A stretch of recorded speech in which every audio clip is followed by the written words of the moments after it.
Voici donc le deuxième topo concernant la circulation. Topo numéro 4, circulation. Donc nous avons vu que le cœur est une pompe qui pulse le sang.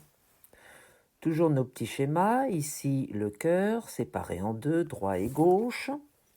Le cœur droit envoie du sang veineux vers les poumons et ce sang va revenir artériel vers le cœur gauche. Ce cœur gauche envoie en périphérie, et nous verrons tout de suite ce que c'est que ce petit rond que je dessine, vers nos cellules et remonte désaturé.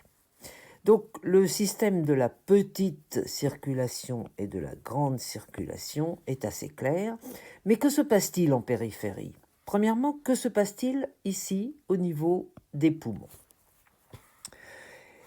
Les poumons, c'est une multitude de petites alvéoles, on pourrait dire de petites baudruches, qui sont alimentées par un petit tuyau. Donc ici, l'air, donc l'oxygène, va pénétrer par cette petite bronchiole dans ce qu'on appelle l'alvéole. Et au contact de cette alvéole, le sang vient au niveau d'un tout petit vaisseau qu'on appelle un capillaire. Et c'est à cet endroit-là, juste ici, qu'il existe une membrane perméable, qu'on appelle d'ailleurs la membrane alvéolo-capillaire, qui va permettre le passage des gaz dans un sens et dans l'autre.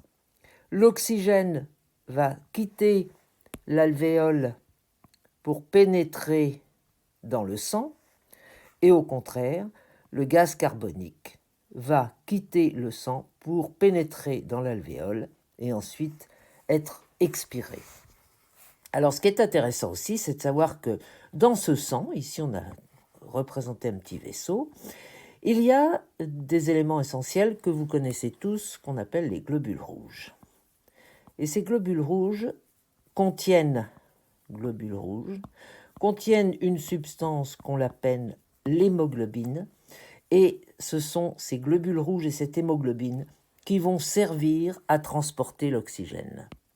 Donc, ici, nous avons un sang qui arrive vers l'alvéole qui est désaturé, je le représente comme toujours en bleu, et à cet endroit-là, il se charge donc d'oxygène, l'oxygène de l'air, et il devient rouge. Et répétons-le, cet oxygène est transporté par les globules rouges. Donc, si on veut redonner ici une couleur, du cœur droit part le sang veineux, qui va vers le poumon, qui revient oxygéné vers le cœur gauche, et le cœur gauche l'envoie à tous nos organes. Et j'ai représenté ici l'élément le plus petit de notre organisme, que l'on appelle la cellule, chaque cellule étant à l'origine de tous nos organes. Donc, une fois que l'oxygène a été distribué à cette cellule pour lui permettre de vivre, elle fait la même chose que là-haut, c'est-à-dire elle va recracher son CO2, et c'est donc un sang ici désaturé qui revient vers le cœur.